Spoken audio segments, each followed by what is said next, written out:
Good evening, everybody, and welcome back to another fun-filled week on the Basement Show with Mr. Knast. Tonight is our Sports Gladiators segment. I am Mr. Knast. We had the Bracket Master tonight, apparently. So, good evening, Yes. everybody. How you doing, everybody? Hope everyone had a fun-filled weekend. It was an absolutely crazy weekend in the world of sports. From NCAA March Madness, NFL free agency ramped up, going bonkers. I mean, where do we even start tonight to go?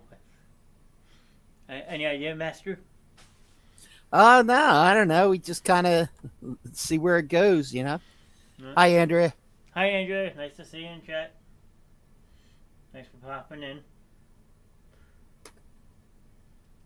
Just pulling up the stream on my phone real quick so I can see what people are saying in case I miss a comment. Other than that, I am ready to rock and roll. All right. Well, I guess it's football first, as always, since there's so much going on. Okay. I guess we'll start with the biggest, one of the biggest stories of the week was the C.J. Garner-Johnson fiasco, we'll call it. Yep, you can call it that. He's coming, he's staying, he's going, whatever. Turns out he takes an $8 million deal, which is really a $6.5 million deal, plus incentives to go to the Detroit Lions. Basically, all kinds of different stories are coming out. The agents are leaking stuff, and the team's leaking stuff, and it's just turning into a big ugly mess. But apparently, what they're saying is the Eagles were saying, "Well, we offered you a 3-year contract, but the contract that they offered was really small money in the first 2 years, and then like most of it backloaded into the third year." But if you look at the safety market and what's out there, other than Jesse Bates, I mean, $6 million was around the number, but he thought he was worth a lot more, and he's tweeting out the disrespect is real and all this other stuff. So he felt like he should have got Jesse Bates money, and the rest of the league didn't feel the same way. I mean, I think that's what it all boiled down to at the end is just the Jesse Bates deal with Atlanta and how much Atlanta paid Jesse Bates. And I don't know if that's really going to pay off for them. I think it will be 1 and 2, but going forward past that, I don't think so, because by that time you have the higher markets coming in, that new TV contract starts really soon. Teams are going to be giving a lot of asset money towards that. I mean, so an asking price can be one thing, but then you also got to look at the other side of it too and say, is that person really worth all that money?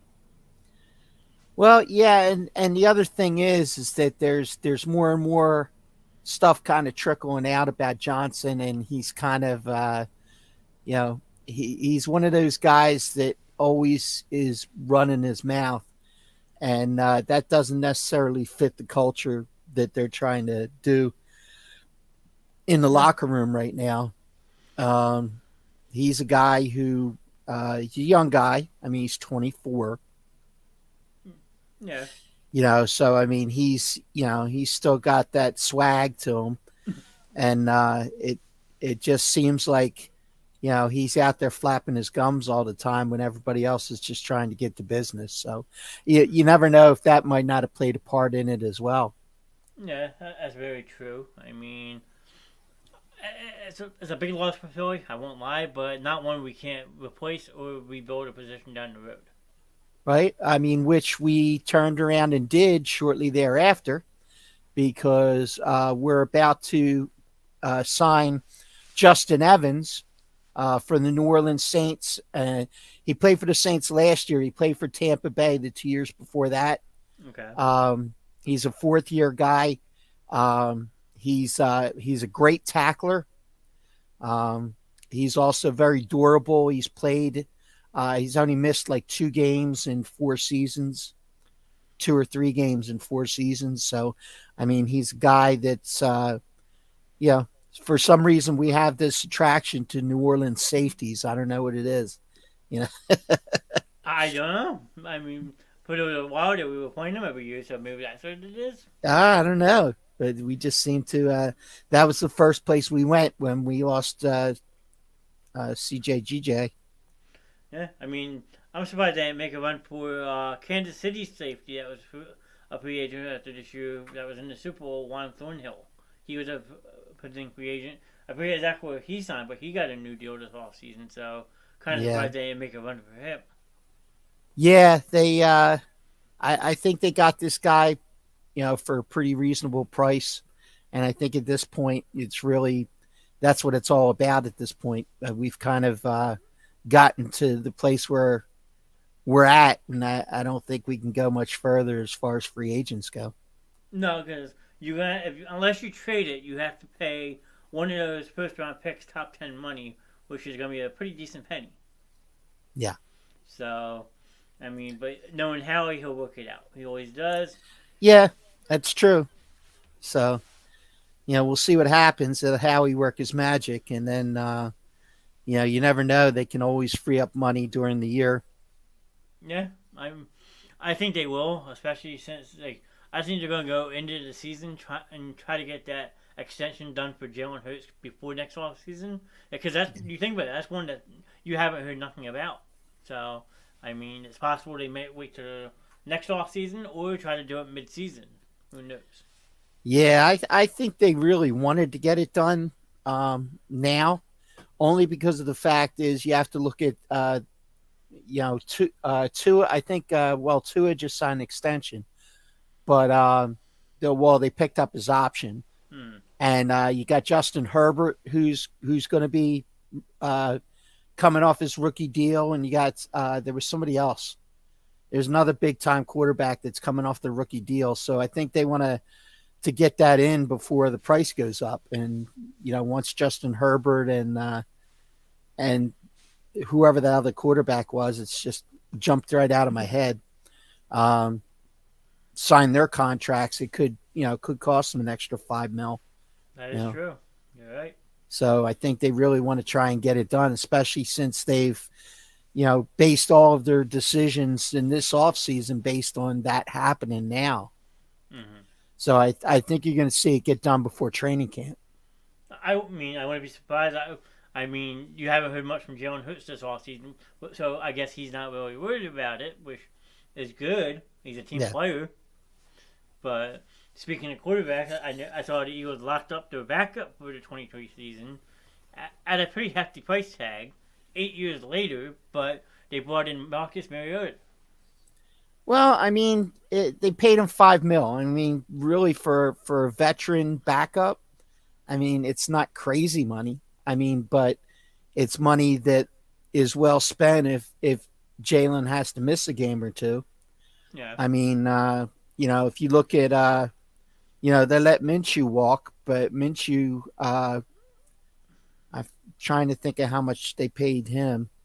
I think it was a Uh, two. I think it was a 2 year deal with Indianapolis. I I just don't have know it how right much. here somewhere, Okay. and I can't find it. I'll see if I can find. I'm gonna pull up the Yeah, I game didn't. on I here. didn't write down the dollars, but I know it was a 2-year deal. I will tell you 1 second. I will find it. Yep. No, he went to Indianapolis, which makes sense. I mean, he Yeah. could start a couple games if they need him to while they're grooming a younger quarterback, and then the younger quarterback can take over. That's what's good about someone like Gardner Minshew. He can be that spot on starter when you need him, and then be a mentor when you don't. Yeah. Well, let's just hope that Mariota has the same left in him. I mean, his last season or two, he looks like he may be definitely be on the back end, and we just need him to be able to step in if he needs to. Other than that, just be that presence. Let's see. Gardner Minshew signed a no, no, that's right. 3.5 million with the Colts for 1 year. Okay. So I mean, that's about right for his aspect, I would say. Yeah. So We'll see how that one plays out. And then the other big ex-Eagle leaving the nest is Miles Sanders Yeah.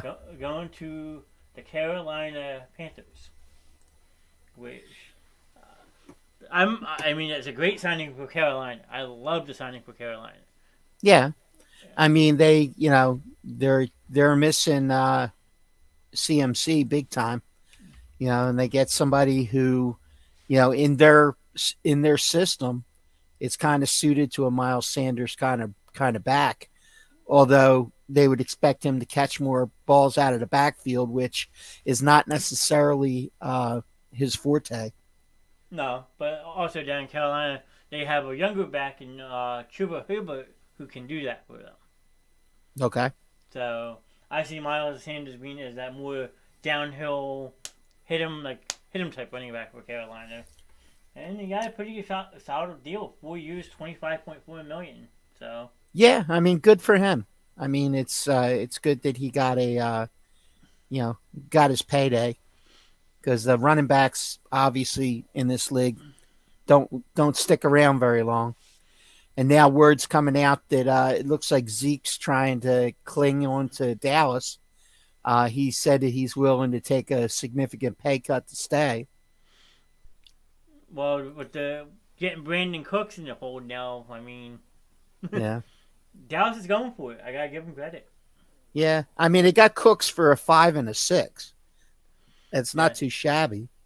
No, but and then also on top of it, they have to pay 12 of the 18 million money he's guaranteed this year. His contract's guaranteed no matter what. So Okay. now Dallas is on the hook for 12 million, and Houston's picking up the other 6. Right. Plus, Carolina got Adam Thielen, too. Yes, which I love that signing as well. As much as Thielen used to be a pain in the rear end for Philly Yeah. whenever they played Minnesota, that's a great signing for a team that's trying to redevelop in time with this first overall pick now. You're going to have a rookie quarterback come in, so it's good to get veterans like this in there who have been played in the big games and stuff like that. So, Yeah, and I mean, he got 2 years, 25. wow, I didn't know it was 2 years, 25. I know it was a 2 year Yeah. deal. Yeah, so that's pretty significant. Yep. Or no, 3 years, 25. Okay. I was going to say, Yeah. 25 was that's a what? Yeah, 12.5 3 years. years, 25. So 8.3 a year. Still pretty hefty money. Yeah. But yeah, Carolina looks like they're going for it. I had reached out to my friend TJ, who's a big Carolina fan, and he's pretty pumped up. I'm not gonna lie. Yeah, and I mean the other team that's really looks like they're really going for it this year is the Detroit Lions. True. I mean, they got David Montgomery. They've been making moves that they pretty much brought back all their offensive starters with the exception of, I think, DJ Chark is the only guy that's not under contract, but he's expected to sign. So, everything that they've done, they look pretty solid, and they could definitely contend. And now add Garner Johnson to that as well. Yeah. I mean, the one piece that Detroit did lose was Jamal Williams, the backup running back. But then, like you said, they brought in David Montgomery, so that kind of washes that out. Yeah, and I mean they're paying Montgomery,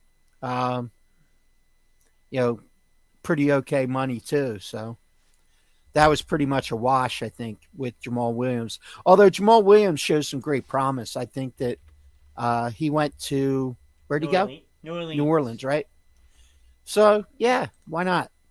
He got a 3-year, $12 million contract with the New Orleans Saints. Includes a 3.9 signing bonus, 8.15 guaranteed, and an annual salary of 4. So the backup Alvin Kamara maybe would take over the position. All in all, that's a pretty fair deal for a running back. He is 95, so he's 28 this year. Maybe.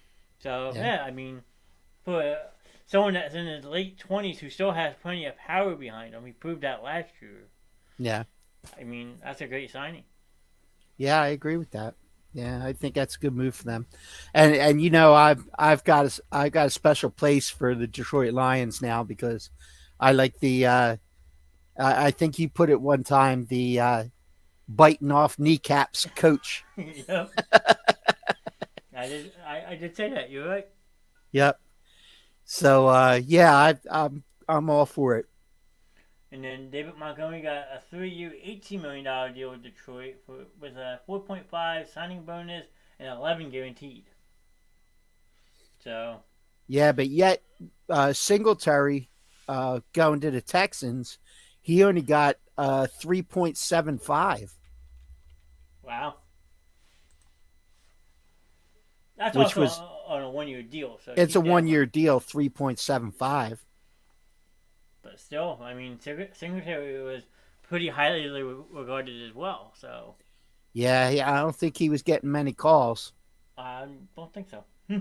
Yeah, obviously, you know, uh, the quarterback who we were targeting as the backup, Jacoby Brissett, going to the Washington Commanders. Commanders. I God, I hate calling them that. think a lot of people do, The but Washington Football Club. I actually loved that signing for Washington. I'm not gonna lie. As much as Yeah, us Eagles fans hate Washington and everything they stand for, that is a like home run signing for them. Sam Howell's yeah. a I bit, mean, it was 1 year, 10 million, 8 million guaranteed.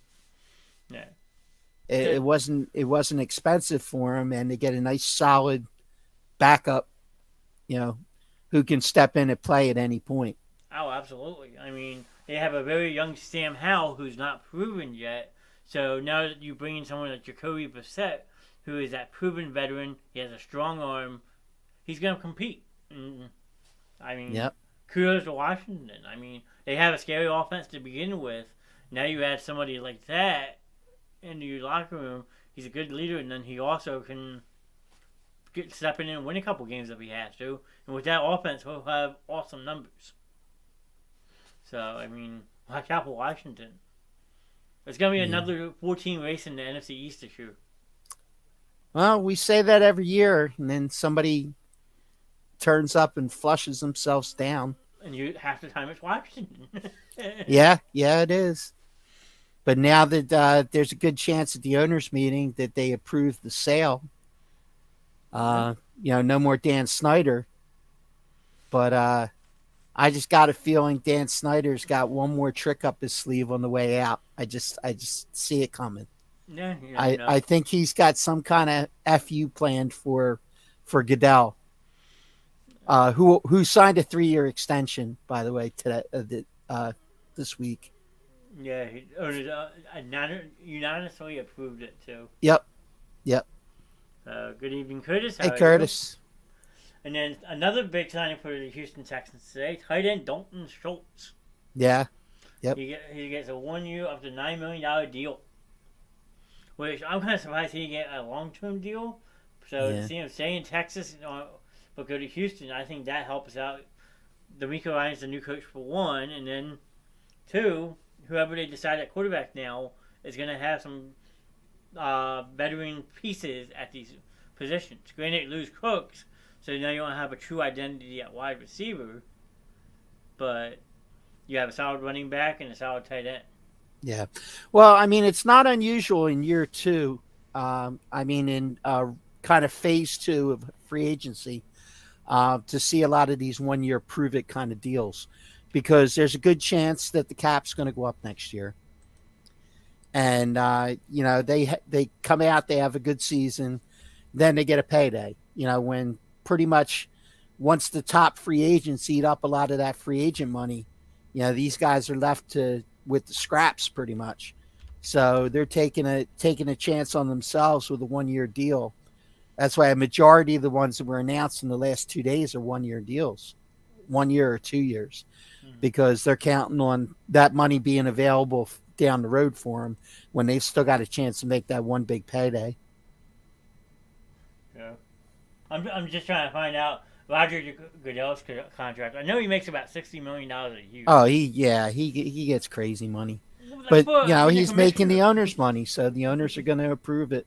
You know, uh, Sayamalu, Isaac Sayamalu to the Steelers. I mean, he got 8 mil a year. Wow. He got 3 years, 24 Wow. as a guard. That's crazy. I pulling that one up now.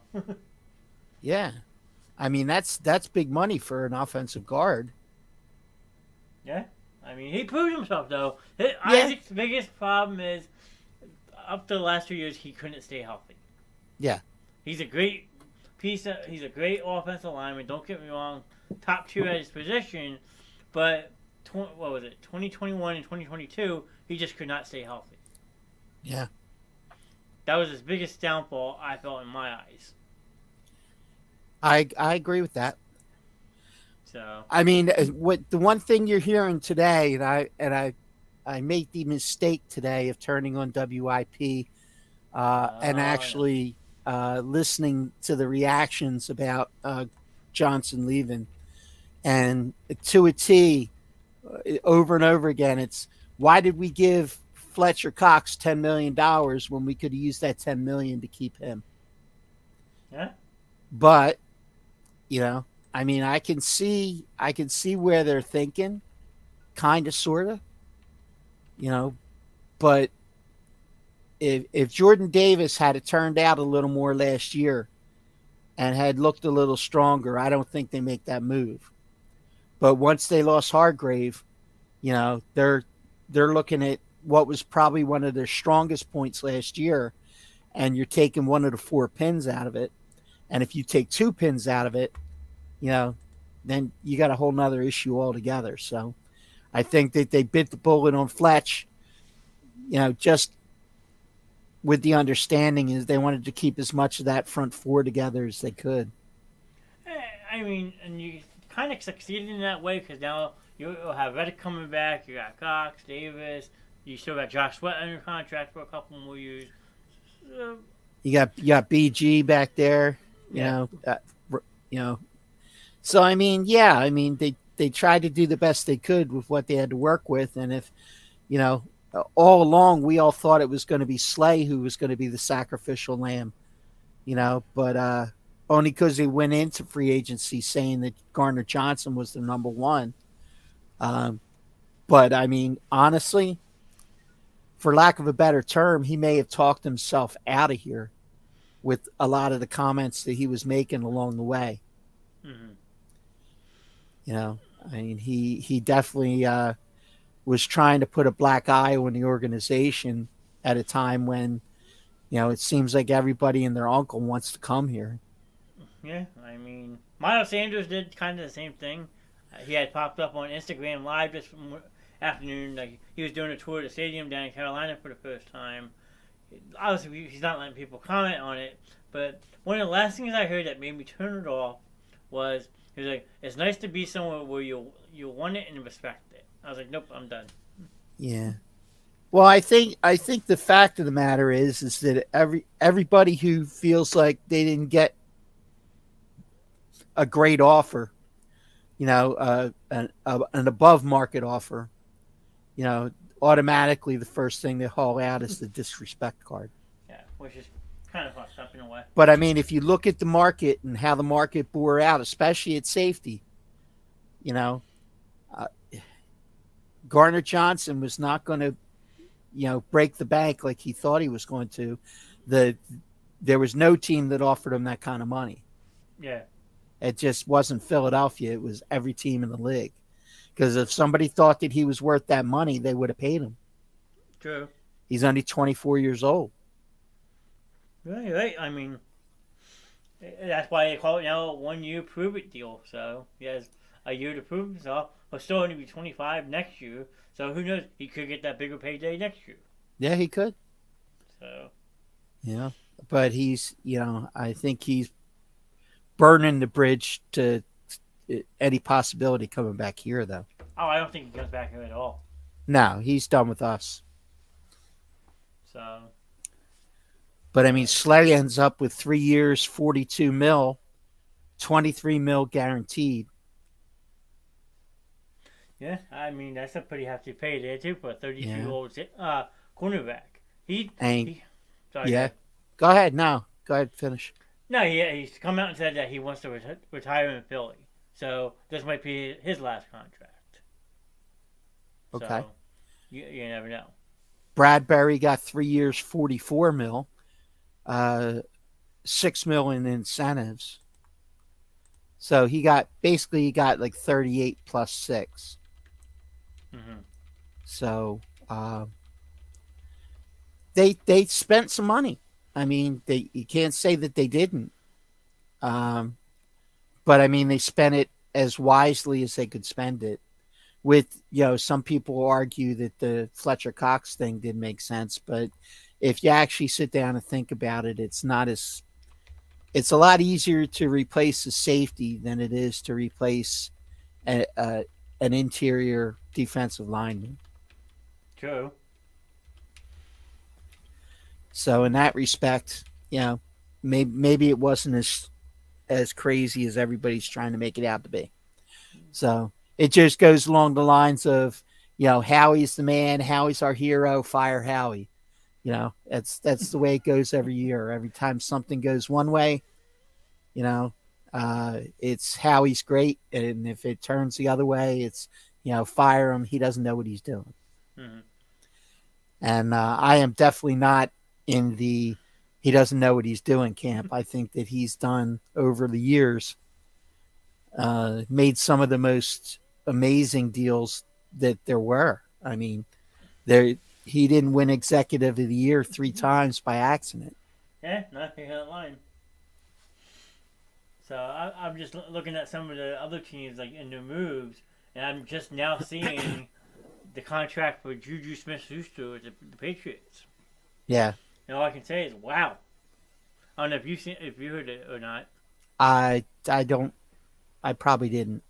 Three What do you get? years, 3 years, 25.5 million, up to 33 million with incentives, and 16 million guaranteed. Wow. That's huge. Yeah, that's a big contract. And then they signed Mike Kosecki to a 1 year deal, 4.5, with Mm-hmm. 3.5 guaranteed, worth up to 9 million. Yeah. I mean, looks like Bill's trying to send a message that he's going for it. Yeah, but he needs somebody to throw to him. I mean, they still got Mac Jones, if you can say that. I'm not a Mac Jones guy. I don't think he's the guy. I mean, that's my own personal opinion. I just don't see it. I mean, I think that's one position that they get blinders on, because they just assume that the quarterback's going to be great because of all those years with Brady. Yeah. I mean, And Mac Jones is not Tom Brady. no, I will agree with you on that. But if you also keep in mind, though, the way that draft fell into place with all the quarterbacks getting traded up for and stuff like that, the Patriots struck gold and didn't have to move up at all. They had Mac Jones fall to them at 15. Yeah. Maybe it said something, sure, but also benefited the Patriots not having to give up the bank or assets to get a quarterback that year. They got who they wanted. But I mean, is he playing like a first round 15th overall? He has his moments. He's not the best. He's not the worst. Agreed. So that's how I'll say it. You're getting what you're paying for. I'll put it that way. Well, yeah, absolutely. I mean, I agree with that.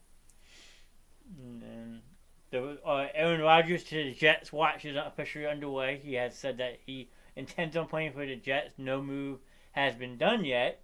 Yeah. But the Jets did go out and signed Alan Lazard to a 4-year, $44 million deal. So maybe we see something before the draft. Maybe during the draft. I mean, maybe, I don't know, but it's the one very interesting story coming out of that whole ordeal is the fact that now everybody's chiming in on he can't wear number 12.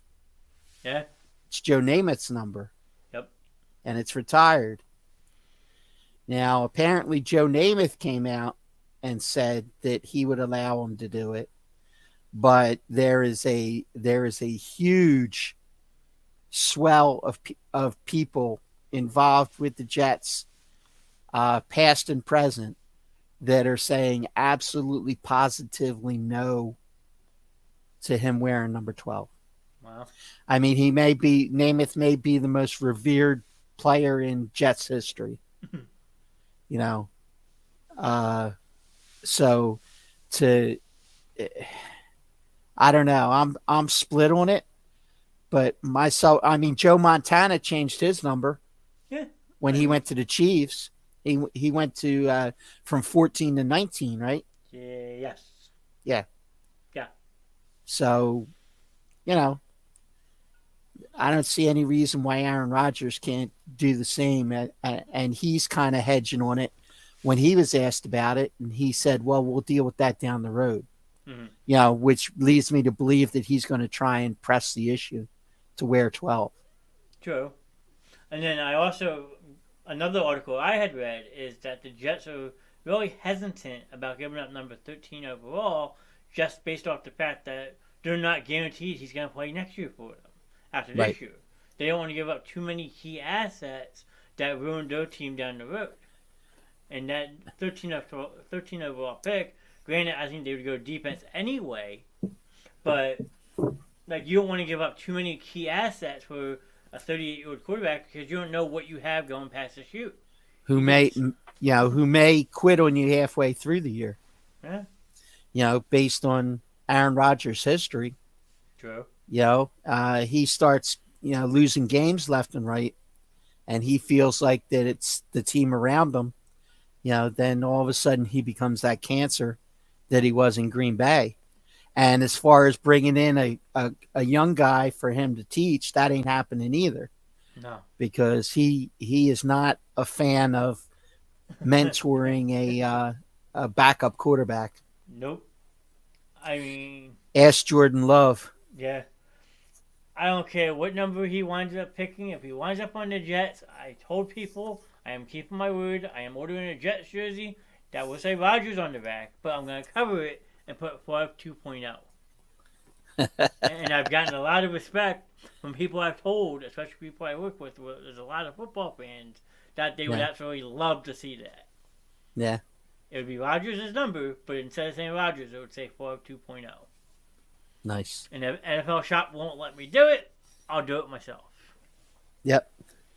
I know somebody that can hook you up.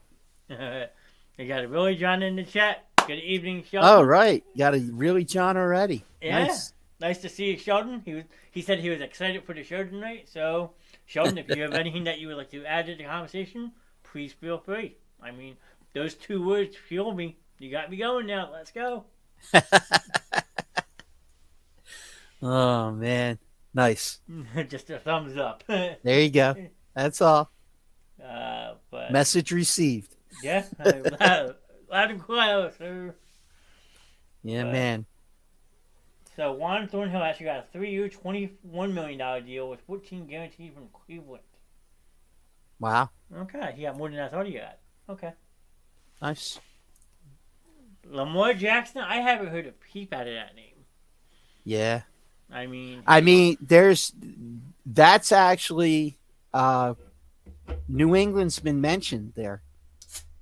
That'd be interesting. Lamar to New England all of a sudden changes that whole dynamic. Not that I would ever root for the Patriots in any way, shape, or form, but I gotta believe that plugging him into Belichick would be interesting to see what comes out. Oh, it totally would be. I mean, that's like me saying that they're going to call Tom Brady out of retirement, like I did last week. Yeah. Yeah. How you doing, Sheldon? But I mean, if a big name like that happens, at least wait till after the schedule comes out. I'm able to buy my tickets to go up to New England this year. I get all my stuff taken care of. Then you can bring in any big name quarterback you have because I'm locked into that game. That's all I ask. Right. Yep. Because you get a big name like Lamar Jackson up there or something like that, like it's just gonna skyrocket all the prices through the roof. That's true. He is very immature. I completely agree with that. Lamar Jackson is a very immature quarterback. He right now is under the non-exclusive franchise tag with the Baltimore Ravens. So Ravens have the final say in a lot of things, and it's kind of scary. They're almost like holding them hostage at that point. Mm-hmm. But Yeah, they keep lowballing them. I agree with that, but I think that if there's any coach that can get him to toe the line, it may be Belichick. Possible. Because I don't think that Harbaugh really had any kind of control over him whatsoever. There's a couple of teams kind of laying in the weeds. I think they want to see what happens in the draft. If they get into the draft and there's a big run on quarterbacks, which is very, very possible that like 4 out of the first 6 picks are going to be quarterbacks. Yeah.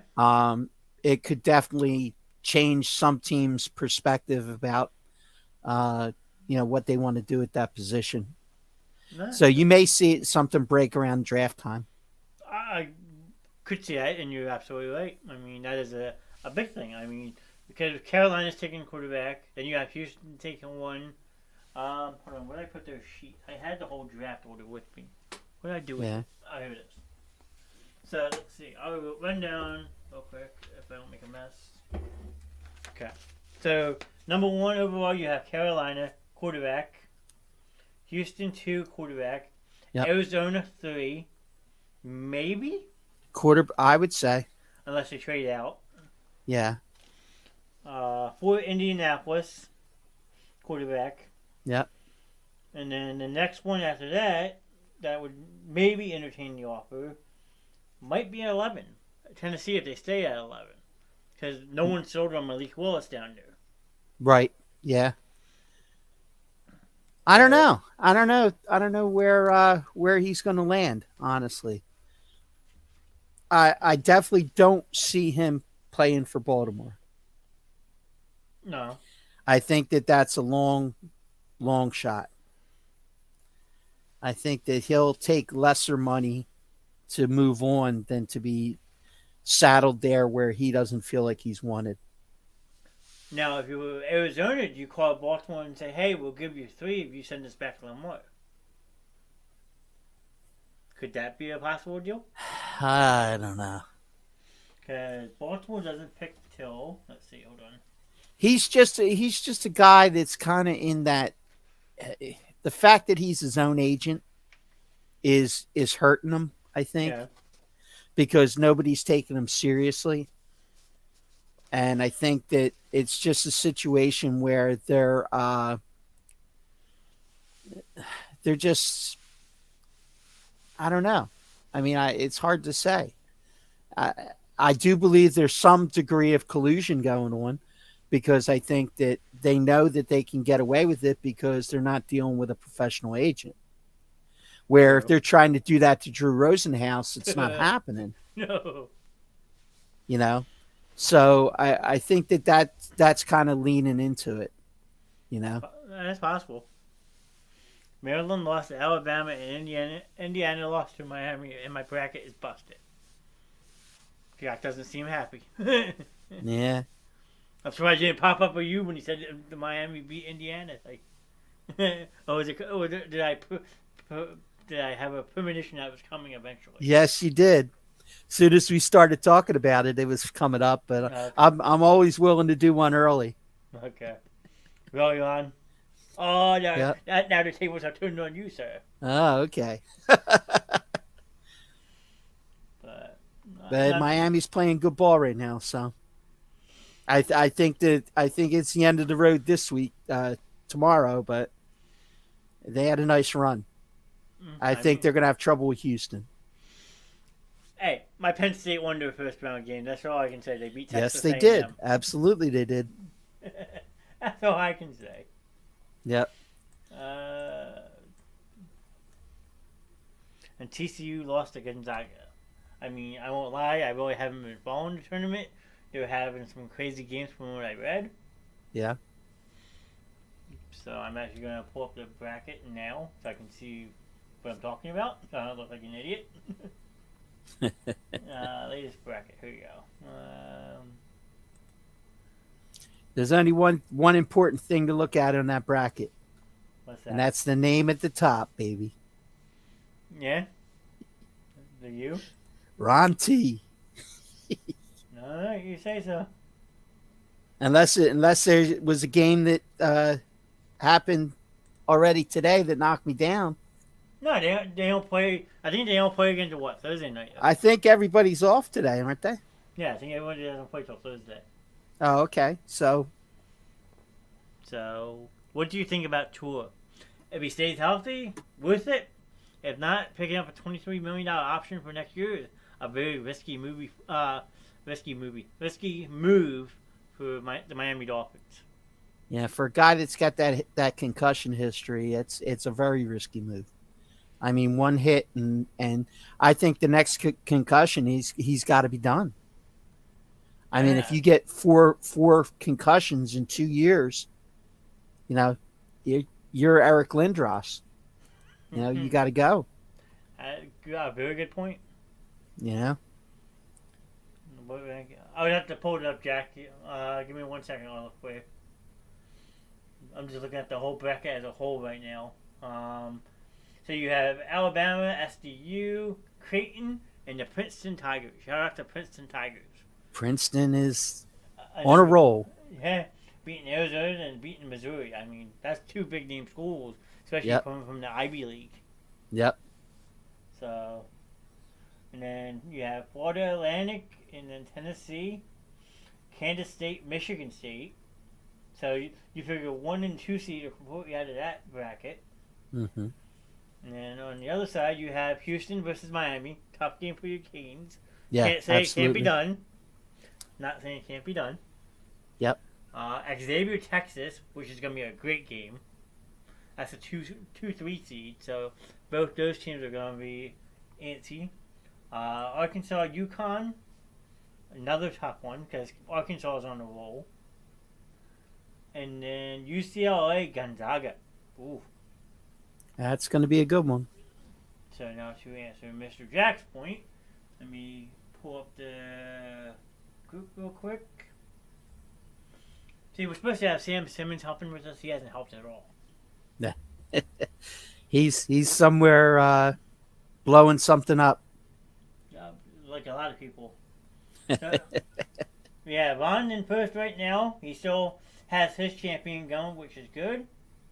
Then we have my friend Joe Gallagher and Mike. They're both teetering. They both had Kansas winning it all. Then you have my one team in fourth with Houston. Sam 5. Tyler's in fifth, tied for fourth. Chelsea's bracket's busted. Go Troops. That Jack, that's you. You're 8. My other friend, Mike's other bracket is 9th. I'm 10th. And then we have Jack at tied number 10 with me and number 16. So Jack, you got some work to do, buddy. You gotta hope that either Houston or Alabama loses. Well, I'm in a difficult situation with this next game because my Canes are playing great ball, but I picked Houston to go all the way, so I actually picked Houston to beat Miami in this game coming up. Yeah. When I did my bracket. So, I mean, if Houston loses, then my one bracket's busted. But I picked Texas and UCLA. So I have UCLA as well. I mean, it's definitely a toss-up. It's a unpredictable season in March Madness, which makes it fun. Yeah, you never know. Like, who would have thought Barry Dickerson, of all teams, would go and knock out who they beat? I gotta find this real quick. I forget. Purdue. Who would have thought Barry Dickerson would have beat Purdue? Not many. Or the Princeton Tigers beating Arizona. Yeah. And then going back and spanking Missouri by double digits. Like, incredible. That's what makes this tournament so much fun, is the unpredictability of it. You don't know what's going to happen. It's true. That's why it's madness, man. I think that's an understatement they saying. Go San Diego State, beat Alabama. Yeah, I mean, that should be a good game. That's a 1-5 seed, so. Yeah. You never know. And then they might have to play Princeton Who knows? What if a 15 seed hits the final four? Wouldn't that be something? Well, then everybody's bracket's busted. Yeah. Well, everybody's bracket was pretty much busted once Foreman beat Virginia. Yeah. Yeah. So madness is a good way to put it on. I like that. It's madness. And then the other thing that's madness right now is the U.S. baseball team. Yeah. In the WBC playing in the final.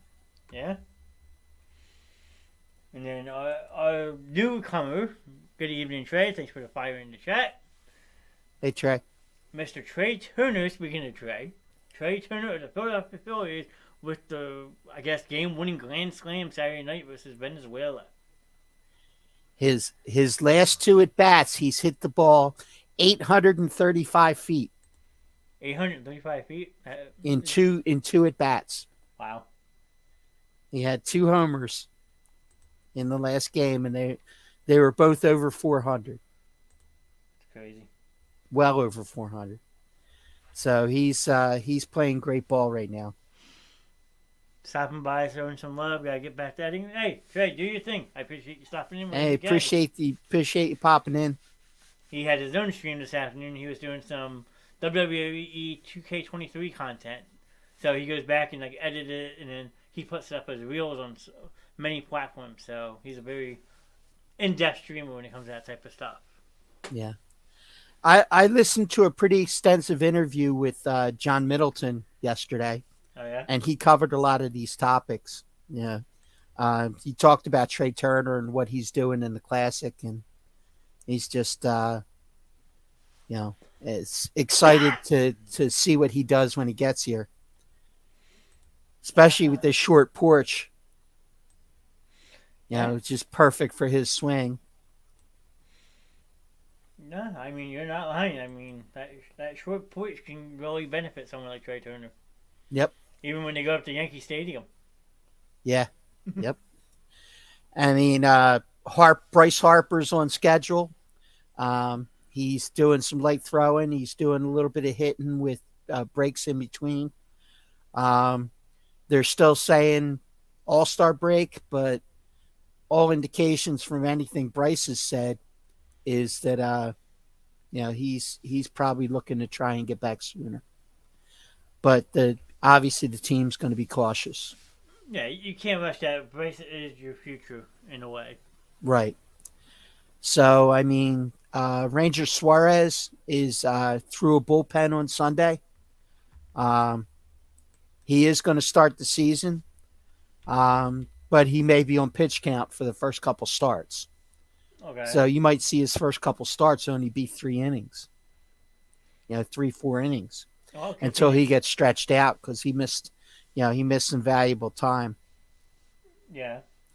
So right now the top 4 starters are pretty much locked in. I mean, Nola, Wheeler, Walker, and Suarez. It's almost a guarantee that Falter's the 5. As of right now. However, you've got I think the only other starter that's not hurt in some way is what's his name? Plasmeyer. Never heard that. Yeah, Michael Plasmeyer, who could possibly be a 6 and slide into the 5 if there's another injury. You've actually got Matt Strom, who's actually right now targeted to be a long reliever, who could also probably be stretched into a starter if they really if they had a desperate need for an arm. Okay. So. I think it's Michael Plasmeyer. I'm looking up. I was trying to find the roster to find his name. Yeah, because Painter's definitely not going to start this season on the 40. He's going to be a AAA. He will be up at some point during the year. That's basically where he's at right now. They say he's not going to require surgery, which is a good thing. But he's a guy that they're just going to have to take a wait and see on, and see what happens, how the beginning of the season starts to shake out.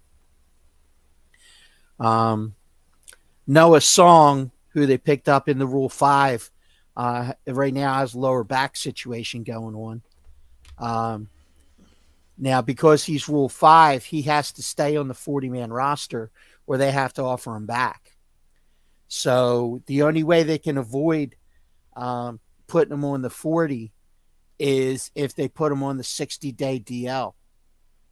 So there is a possibility that they may do that in order to keep the spot open on the 40 and still not have to send him back to his original team. Which was Boston, if I'm not mistaken, correct? I believe so, yes. So basically, there's only two bench positions open right now, and there's 5 people vying for those 2 positions. I mean, you got Jake Cave, my guy. Yeah, okay. Cody Clemens, Dalton Guthrie, Derek Hall, and Scott Kingery. Now, the one thing that kind of benefits the team is that Cave, Clemens, Guthrie, and Hall all have options left. What? So they can send them down and bring them back up without risking losing them. Kingery is not on the 40 roster. He was signed as he was invited to spring training, not as a non-roster player. So he's not really on the 40 as of right now. So when he goes on the 40, somebody else is going to have to come off. If he's one of the ones that they keep. He doesn't have, unless he signs a minor league deal. Which he might. I mean, He may. It's possible. But he could make the team. I mean, he's been swinging a pretty good bat. He's versatile. He could play a lot of positions. So, who knows? Sure. But I mean, myself personally, I mean, I think you got to keep Cody Clemens. I think he's got to make the team. Other than that, Guthrie, Hall, Cave. Yeah. I'm a Jake Cave guy. Yeah, I was gonna say, don't start your Cave guy just yet. Yeah, I'm but I mean, if I gotta choose between Jake Cave and Dalton Guthrie, Guthrie's been swinging a pretty hot bat. I mean, Derek Hall's hit some bombs. You got to think with Harper out of the lineup, where you're gonna get some of those home runs back from Trey Turner. True. You got Alec Boehm, who's with the changes he made and the amount of muscle that he added, you've got a chance. Hey, Gary. Alec Boehm has got a chance to really put up some better power numbers this year. His swing looks a lot better than it looked last year, and he got a little bit stronger. So we'll see what happens with him, because you got to think that they've got an eye on the power numbers as well. So that's true. Good evening, Gary. Thanks for popping in tonight. Nice to see you in chat. And then Jackson, I think it's a rivalry game between Gonzaga and UCLA on Thursday night. Ooh. If that's the case, that's going to be a rivalry games are always fun in tournament time, so. Yeah. Put Gonzaga and St. Mary's together, watch out. Yeah. That's another big rivalry. I know it's not the game on Thursday night, but that's always a good one, too. Yeah. But I just like saying Gonzaga, Why do you like saying Gonzaga, Ron? I don't know. It just sounds like a fun word. Does it flow off your tongue, Gonzaga? Yes, it does. Yes. Gonzaga. Just like sprinkles, right? Sprinkles! Now try saying Gonzaga with how you say sprinkles. See how it sounds. Gonzaga! Oh, boy. Next thing you know, I'm going to see an ice cream scoop making entries. Here we go. No. I called it. Yep, that's it. I forgot you got your preferred toys next to you. Right? I'm sorry. Always prepared. Next thing I know, you're going to pop up just as in your hurricane colors. Yeah? Oh, no. Eat me.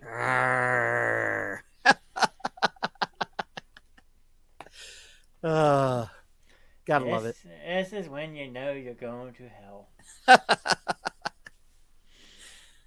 Hey, you gotta have fun, you know? Oh, that's what we're all about here, having fun. Yeah, man. Absolutely. Yeah, so everybody in the chat, how you doing on your brackets? I mean, those of you that aren't in our group, you know, I know you probably got one with somebody. You know, anybody still doing well? I don't know. It's been a wacky tournament so far. Uh-huh. Couple crazy stuff going on. That is true. Fairly Dickinson. Yeah, I mean, that's the big one. Who would have expected that? Yeah. It was funny the other night. Happened to be listening to the game on the radio between Fairleigh Dickinson and Florida Atlantic, Mm. and the announcers were having a heck of a time saying FAU and FDU. So FDU coming up the floor and FEU. It's like it sounded like Sesame Street. It's like, Oh man, they were having a tough time. I mean, it was physically taxing for them to have to go back and forth like that. no. Why don't you just say Florida Atlantic and Dickerson? I don't know. They weren't though. They were going FAU FDU. Oh jeez, feel bad for those announcers. One time, one announcer forgot the D and just said "FU." I laughed. I almost drove off the road. Well, you know that's gonna happen. Yeah, yeah. Mr. Knast versus Samuel on Thursday night in the NCAA bracket. UCLA versus Gonzaga. Let's hope they can beat UCLA, Mr. Nast's team. Damn. Thanks, Wow. Jack, calling me out like that. I mean, There you go. Hey, I think he just threw down the gauntlet. he did. But he's jealous that his team's not doing well, so now. Yeah, he's paying more attention to your team. You can Whoa. follow your team, Jack. Just look down a little further. Wow. I'm sorry. Inside voice. Inside voice. I keep on forgetting. I'm sorry. I got to show now because that was cold. It's like Titanic 2. Are we still going to go back on the whole Titanic theme now? Yeah, I've been thinking about that ever since Friday, and I'm like, how the heck do you make Titanic 2? Are you Rose? Are you the one that refusing to give spot on a door to let somebody live? Are you that cold-hearted bitch that nobody has to be with? I think FAU's first Sweet 16 since 2007. Possible? I mean... I would have kept the necklace and had a snorkel.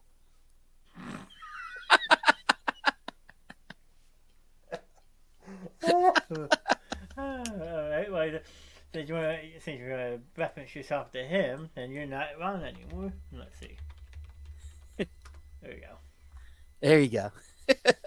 Jack Dawson. Man. Well, we hit the 1 hour mark, so I'm going to do my 2-second plug. Ready? Yep, go. Joey Logano won the race on the last second pass from Kozlowski to win at Atlanta. Why? Because Ron doesn't like NASCAR. That NASCAR update brought to you by Mr. Knast. I mean, I gotta get you to like the sport, okay? I know it's all about left turns, but if you watch this coming Sunday, they'll actually be making right-hand turns at the Circuit of Americas, which is a very difficult road race. Oh, okay. I mean, I think it's their third year down in Austin, Texas.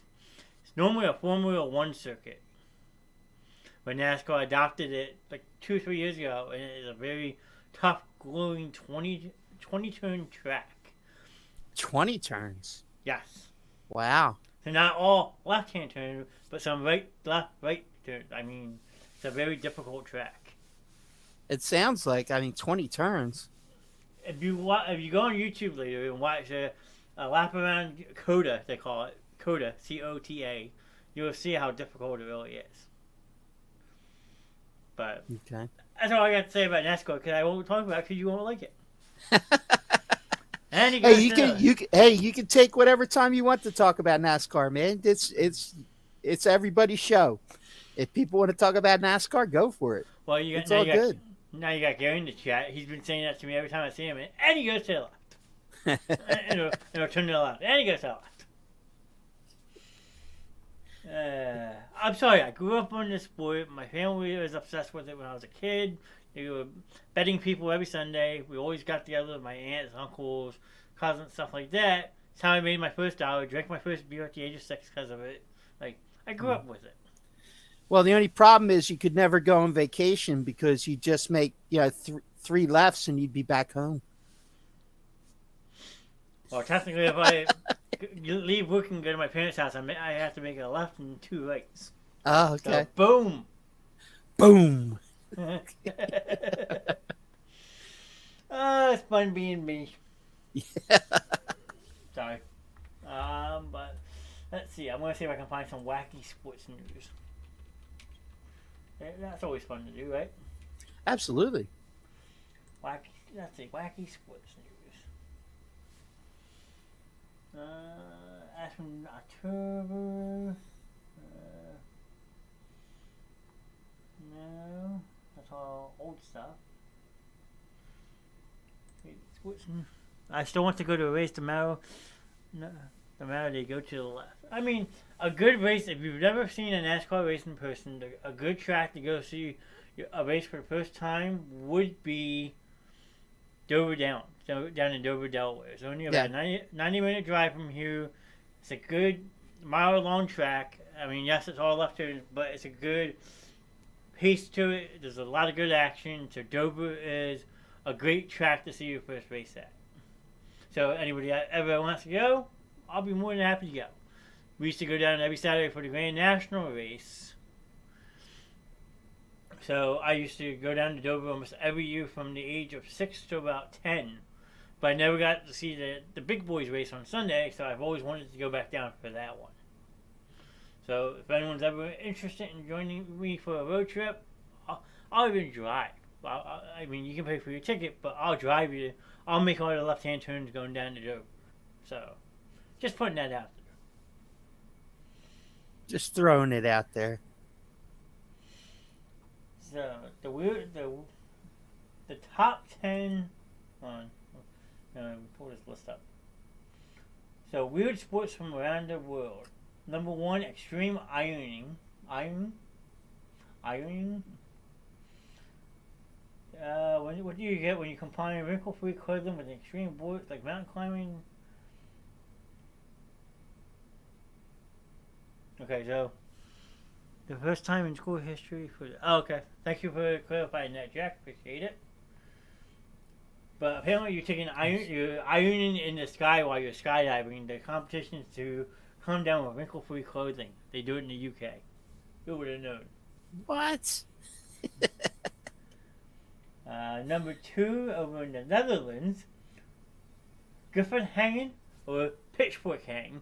So you take a pitchfork, hang it onto a wooden beam, and then you basically hold the thing as tight as you can and hang it to see who can hold on the longest. I'll be honest with you. The one thing that that goes under that category that I always wanted to either attend or actually participate in is the when they have that Red Bull event where you make the planes out of cardboard and you go off the ramp. Who used to do that? MMR does that. The Cardboard Classic up in the Poconos. Right, they do that with like sleds and stuff on the snow. Yeah, they do it over water. Actually, the Red Bull people. That sounds like fun. You go off this ramp and you end up in the water. Wow, sign me up. We can, if you find out details, me and you can make a plan. We'll do it together. That sounds like a challenge. So number 3, this one's down in South Africa. The most bizarre sport, ostrich racing. I have seen this clips of it. That stuff is crazy. Mm-hmm. Because those ostriches, when you get them running, they run pretty damn fast. Oh yeah. I got to tell you, one time on an ESPN channel, and I'm not joking, it's not the Ocho, It's it. I actually watched lawnmower racing on That's different. riding lawnmowers with souped up engines on a dirt track. You want to talk about the funniest thing I've ever seen in my life?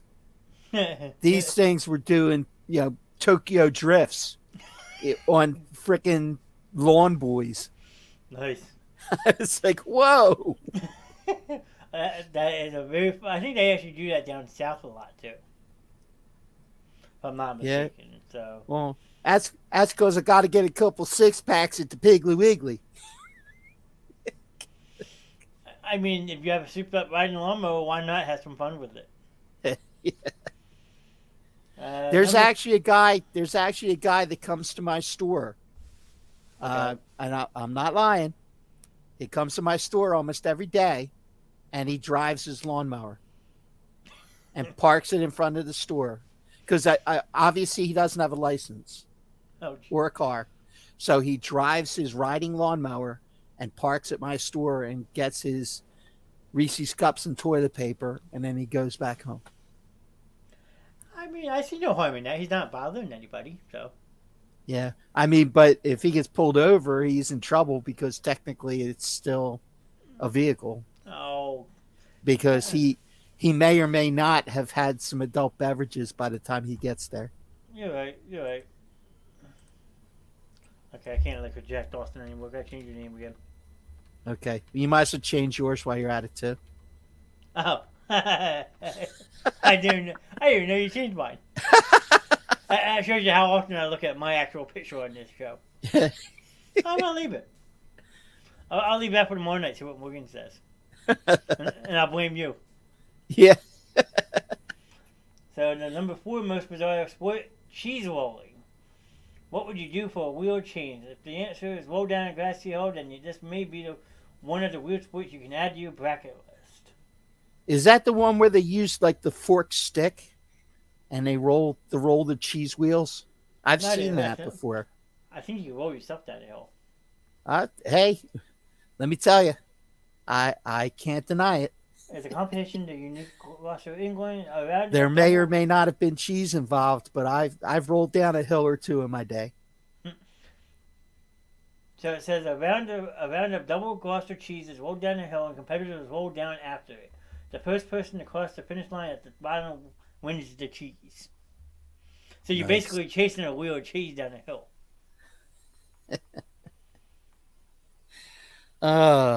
Yeah, I'd pay to see that. Kabaddi? This contact sport, a mix between tag and wrestling, while hold your breath is a popular across South Asia. So the game consists of 2 teams who take turns crossing onto the opponent's side of the court and touching as many opposing players as possible before taking a breath or being wrestled to the ground. Kabaddi is the name of it. Okay. Yeah, I don't know if I'm in on any sport where I have to hold my breath and touch people. Well, then you hate number 7. But number 6 is our famous hot dog eating contest. Nice. We're bringing that up. We'll pop this up. There we go. May 9th. Yeah, dog night. That's the Philadelphia Phillies game. We gotta start hearing from people soon because we gotta look into tickets pretty soon because it's gonna end up. It's usually a pretty hot ticket. Yeah, that's for sure. Plus, Ron wants to have a hot dog eating contest. He wants to bring it live on the show. I think he's nuts for wanting to do that. But hey, anything for fun, right? Hey, it'd be entertaining if nothing else. Yeah. I'm dreading it, okay? If you've never seen anybody projectile vomit on camera, this is your chance. Well, I was going to say, if we're putting it on the show, I'm making it known viewer discretion advised. And remember. Remember what? I'm trying to think of how the phrase went. If you blow, you go. That means you're disqualified if you vomit. I've gotten scared, Ron. I thought you were going somewhere else with that. See now there goes the PG. Alan It's not Tuesday. Oh, well, who said it was PG on any night of the week? Yeah, well, that's true too. Yeah. I don't advertise this as a family show, do I? I mean, No, you do not. Absolutely not. people can speak their minds. I could get cursed out on here. I wouldn't care. Feel free. But Okay, wait. Let me start typing. go ahead. Say Nah, whatever you want. Let me you know know how better. let me know how you really feel, Ron. You know how I feel, man. It's all good.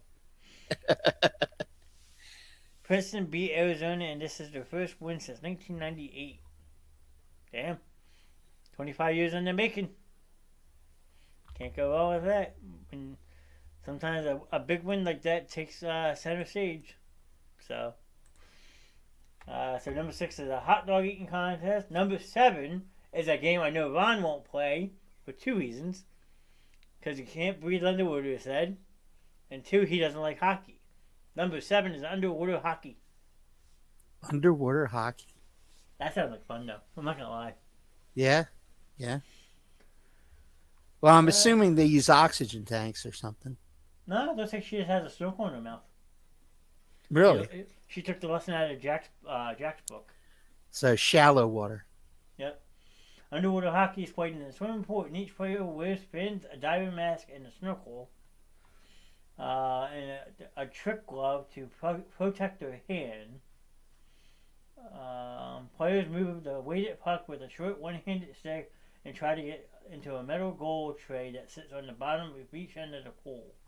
The British Navy invented the sport in the 1950s to keep their divers injured underwater, but now it's played around the world. Wow. I mean, they used to have a water polo version too, but all the horses drowned. Water polo is still an actual Olympic sport, thank you. You never saw a horse with a snorkel, did you? Yeah. There you go. I didn't know there was blanks in that gun. There were blanks in that gun. Holy shit. Whenever you say horse, I think of that now automatically. So. And then the chainsaw. Yeah. Yeah, we carve out the door to get the damn horse out of your office. No, they were carving the horse. Okay, you're right. Jack says he knows it's NCAA trivia. Okay. Yeah, fair man. It's real easy to study down there in 13th place. Wow. Oh, I'm getting a little chippy here, you know, being that I am temporarily in first place for one day, you know. And I only filled out one pool. Yeah. That's all I needed. There you go.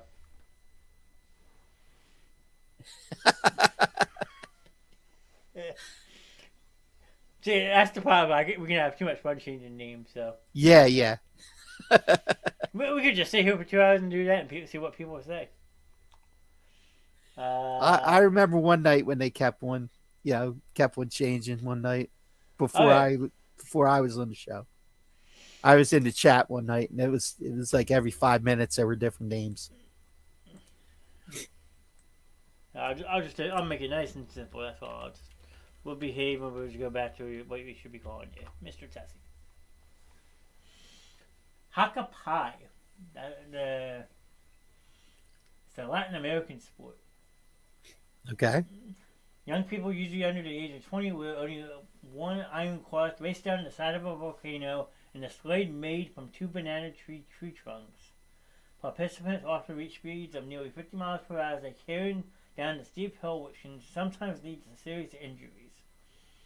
The winner is the sledder who manages to travel the furthest distance from the launch point.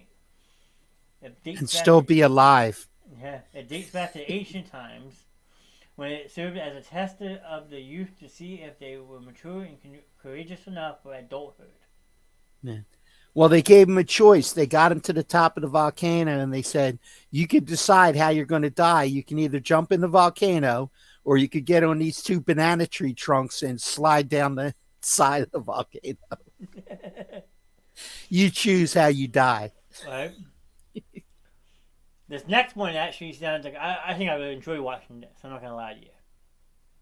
Dog surfing. Dog surfing. They do that. In Please elaborate because the vision in my head is not good. This one has to go on the list on the weird sports, but it also belongs on the list of cute sports. Dog surfing is just what it sounds like. Adorable pups on boards riding the waves. Oh, so the dogs are Actual on a surfing. surfboard or something? Yep. Okay. Yeah, that's totally not what popped into my head. Do I want to know? Well, let's just put it this way. It involved a pair of slippers, a razor, super glue, and two dogs dog paddling really fast. No, not even close. No. And they had snorkels. Participating creatures are grouped according to size and whether they're solo surfers, tandem dogs, two dogs on one board, or a tandem human dog, a human and a dog on a board. That'd be pretty cool. Tandem dog surfing. That'd be pretty cool. Yeah, you just have to make sure it's two males because otherwise it could, you know. Oh boy. It's hard to keep a balance at that point, you know. Yep. There goes the PG. Yep. PG's gone. I'm speechless. So I'm speechless at this point. Yeah. Take contact sports. So number 10, oil wrestling. I'm not going to go into detail about that one. Oil wrestling? Yeah. I have attended in spring break in Fort Lauderdale. Oil wrestling, spaghetti wrestling, jello wrestling, pudding wrestling. Yes. There's a lot of wrestling going on during spring break. I'm sure. I'm sure. Yeah. Number 11, ferret legging. Never heard of that. Oy, Chicago beat Philly tonight. No. Ferret legging is number 11. Ferret what? Ferret legging. Is there an explanation for that one? Ferret legging, which originated in the United Kingdom, involves contestants trying to put pant legs at the bottom, dropping two ferrets down their pants from the top, and tightening their belt so the ferrets can't get out. Whichever contestant lasts the longest wins. Some other fun rules. No underwear is allowed. Participants must be sober.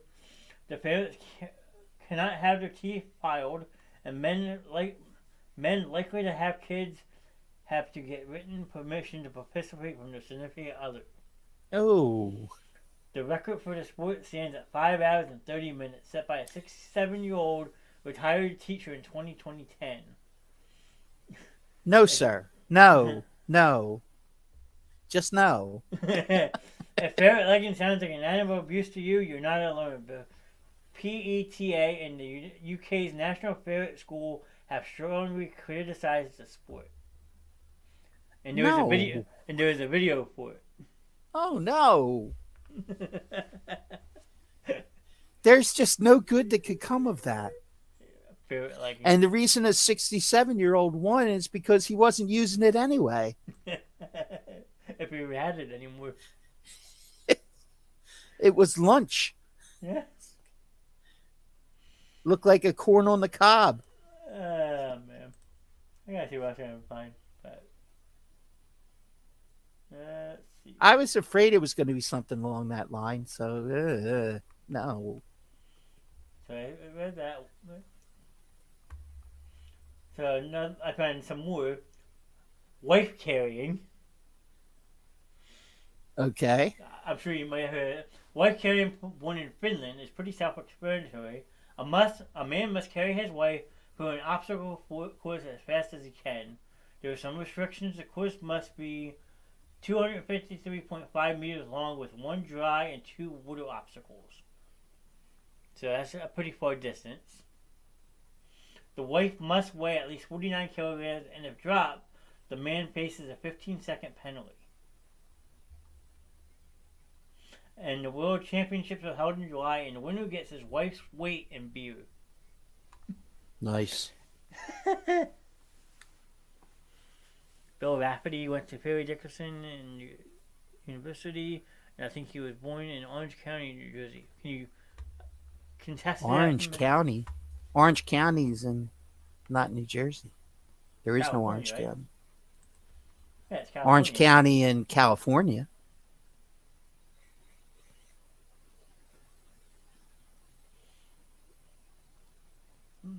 Basketball, originally from Belgium, is something like volleyball, except the ball can be kept in the air with any part of the body and can be hit up to 8 times by one team before it must go over the net. The sport is played between teams of 3 to 5 players on an inflatable with one giant trampoline which stands on an attacker. The attacker is propelled into the air and has the ability to deliver vicious shots. That sounds like Wow. fun. Yeah, yeah. He meant Orange, New Jersey. Oh, okay. All right. Let's see. Zorbing. To absorb is strap oneself into an oversized hamster exercise ball and roll down a hill. The Zorb is actually constructed with 2 plastic inflatable balls, one inside the other, in order to cushion impact. That just sounds bad. On manga, hey, how's it going tonight on Twitch? Nice to see you. I said she's rolling bog snorkeling. Whatever that is. Cheese Okay. boxing. Cheese boxing? Yeah. Okay. As the name suggests, cheese boxing is a hybrid of chess boxing. I'm sorry. Ah, okay. As its name suggests, chess boxing is a hybrid of chess and boxing. Matches alternate between the two activities that can cast up to 11 rounds with wins determined by knockout or checkmate. In the event of a tie during chess, the match is determined by the number of points earned during boxing. If the fight ends in a tie, the winner is to combat using the black pieces in chess. The motto of the World Chess Boxing Association is "Fighting is done in the ring, and wars are waged on the board." Chess boxing. Wow. Okay. I can stop this anytime you want. Let me know. Yeah, let's go back and see if there's anybody else that has anything that they want to talk about, because Okay. some of them are pretty cool though. I like some of them. Except for the ferret thing, just noted that. It's just scary. So anybody in the chat, nobody responded about the brackets, so I guess everybody's doing is like a lot of people are doing, not very well. So. No. Well, we had Jack talking about his and how he hoped I'd lose to Sam, which is kind of mean, but yeah. Yeah, we should have got a check in from Sam to see if he had a comment about the bracket. I'll send him a message real quick. Yeah, he's probably busy. Nah, he's playing video games probably. Yeah. So.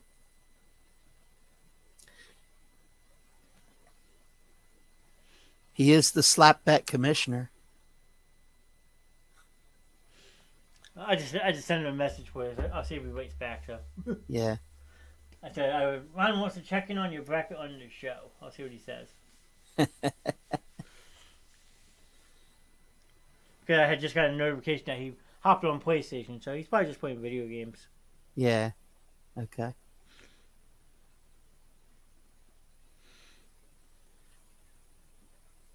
Thanks for some of that information there, Jack. We appreciate it. Yeah, definitely. Throwing some knowledge around tonight.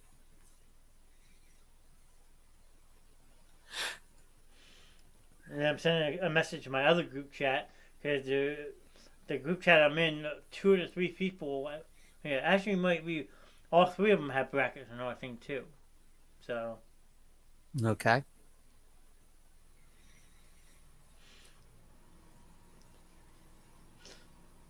Yeah, so I'd say we should touch on hockey, but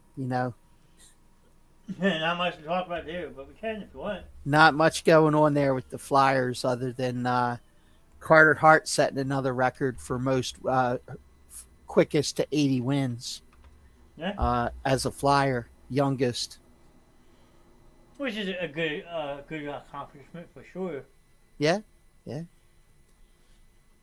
I mean, And there but was an ex-Flyer who passed away this week. was there? I didn't even hear who. Yeah, not one of the like Broad Street Bully kind of years guys, but You have a name? yeah, I do. Just give me a second. Okay.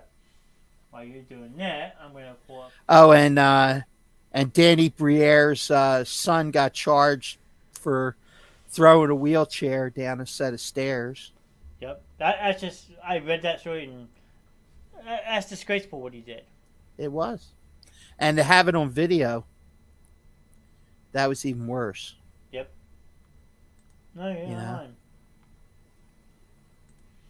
And it's your hockey stick. Here we go. It's only a misdemeanor, but still, I think it was 3 of them, honestly, yeah. if I'm not mistaken.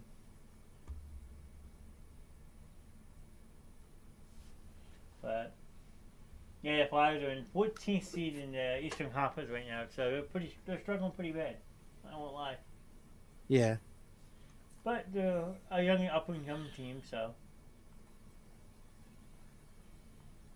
had a good win versus Buffalo the other night. Nolan Tippett had a hat trick, which was pretty awesome to see. He's the player they got for Claude Drew last year, Okay. so he's finally stepping into his game, which is nice to see. But the Flyers have a long way to go to get back to where they were. And Yeah, for sure. if they're not careful, then someone like Carter Hart might want to say, "Hey, I went off this team." You never know. He's already said it. I mean, can you really? He's blame already him? said he's not interested in being here for a rebuild. Yeah, well, he's in the prime of his career right now. I mean, who wants to stick around for that? I mean, he's only, 27 years old, I think. Yeah. Yeah. If he's even that. I don't even know if he's that. He might be even younger. I'll Why tell you am I what. not finding this? I just read it. Carter Hart is 24, so I was way off. Yeah. Yep. I mean, he's 18, 21, and 10 on the season, 2.94 goals against average, 90 save percentage, and he has 1 shutout. But doesn't really have much in front of him to help him, so. Yeah. Pretty solid numbers, though. I mean, he's 80, 82, and 26 on his career with 2.96 goals allowed and a 90 save percentage and 4 shutouts. So, I mean, he just signed, I think, a 3-year contract. So, he's under contract for a couple more years. But, I mean, Yeah, I mean, there's no telling, how he's going to end up by the time you get to the end of the contract and what this team's going to look like at that point. yeah, that's very, very true. Team medical staff. Nope, not that one. Yeah, I can't find it. I don't, I'll look but it it up. wasn't one of the big name guys. It was a secondary guy. I can Google real quick. Let's see, X. Sixers are still looking pretty strong. Yeah, I mean, they unfortunately lost to Chicago tonight by Okay. 4, but They're playing good ball right now, and now Embiid is, from a betting perspective, widening his lead in the likelihood of winning the league MVP. yeah, I mean, I think I deserve that. He's been carrying this team. Yeah. I mean, he really, it really seemed like he was getting disrespected for a while there as far as that was concerned, which I didn't quite get, but hey, it is what it is, Yeah, Elka Sinsolo, Sinisala. Sincero, former Philadelphia Flyers forward, died at 58. He had played in the two Stanley Cup series for Philadelphia and served as a European scout since 2004. Yeah. So.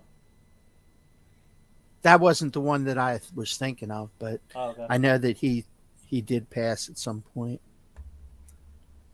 Sounds like it was recent. I mean, it came. When did it, oh, whoops. 2017. Way off.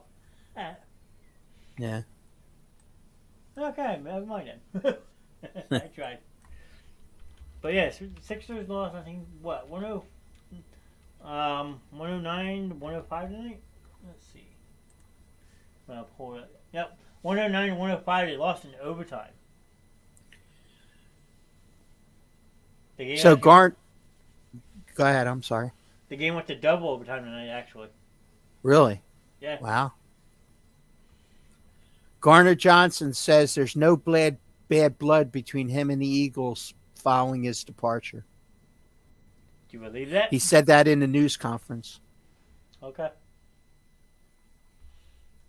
I mean, I guess time will tell how that plays out. Maybe he comes back after next year. Who knows? Yeah.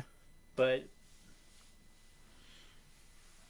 the way it is looking now, though, he was going to have to put a lot of off-season plans on hold next year if they're going to hold off and extending Jalen Hurts this year. They're going to have to do it next year. So. Yeah. The Phillies acquired an outfielder today. Jordan Czar, I guess, QSAR, from the Tampa Bay Rays. He's an outfielder for cash considerations.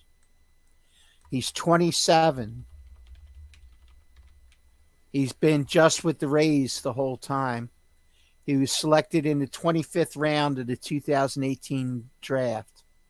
So I'm going to assume he's probably a right-handed hitter because they were concerned about having an outfielder to back up Brandon Marsh that hit from the right side.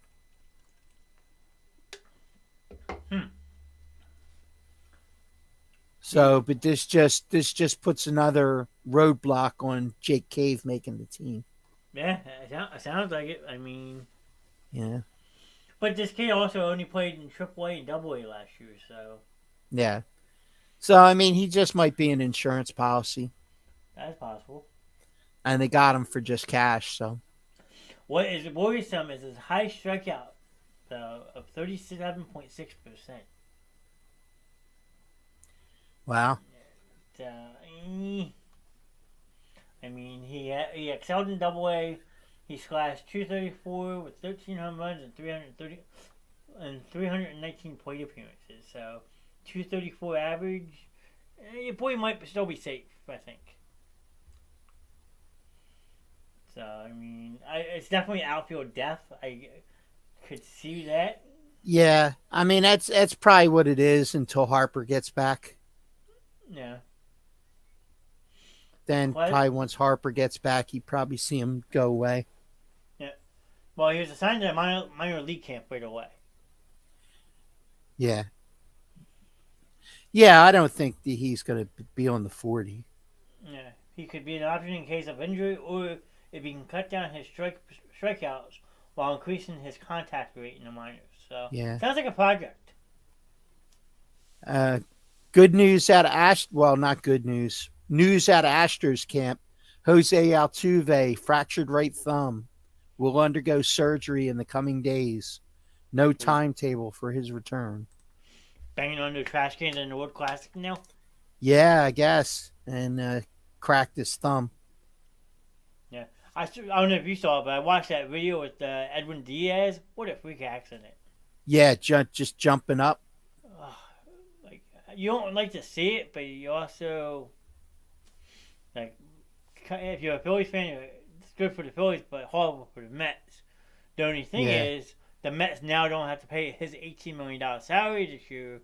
It will be covered by the MLB. Wow. As part of his insurance policy that the league carries, that since it happened during the exhibition that the MLB is hosting, now MLB is on the hook for his salary this year. Okay. So that 18 million comes off the Mets books. Gotcha. But that was just a freak thing. They're celebrating a big win, and all of a sudden he goes down.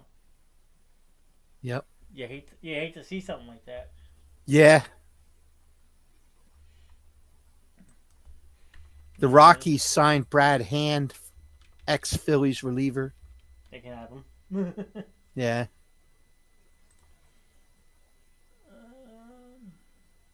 Rockies are signing Mike Moustakas. Really? Yeah. Ah, yeah, he was still a free agent.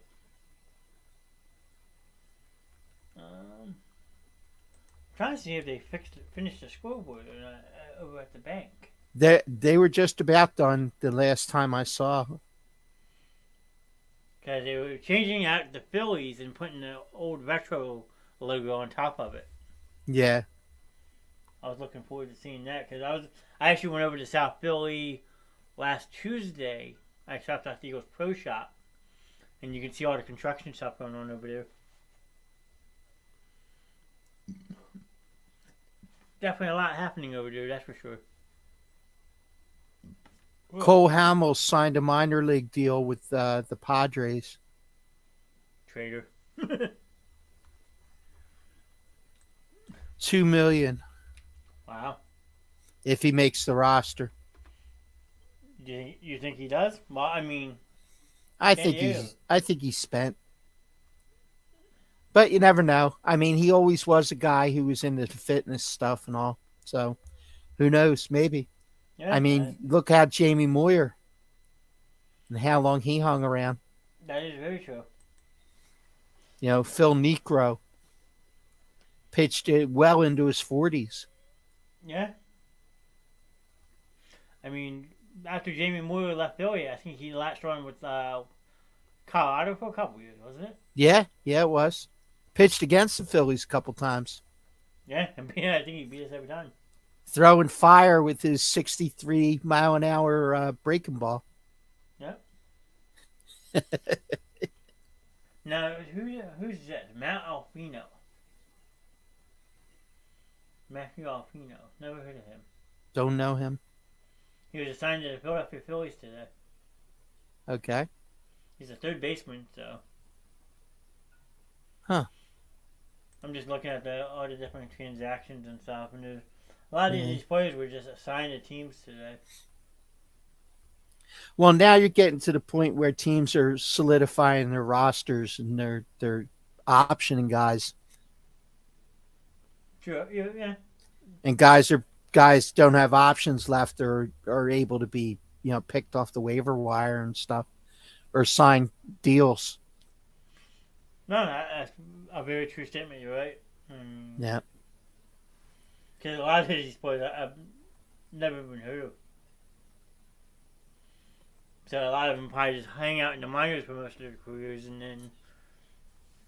If you notice, there's always a flurry of activity on Sundays because they try and sneak it under the wire to get them to pass through waivers. Yeah, I mean, it makes sense. I mean, MLB is notorious for teams plucking players off waivers and stuff, so. Yeah. I mean, besides for the NBA, MLB's the only other sport that these contracts are fully guaranteed contracts no matter what. Right. I think NHL has some player options and stuff like that. NFL definitely has it, so. I mean, it's definitely something that, like you said, you can do it under that radar. You can maybe find a hidden gem. You never know.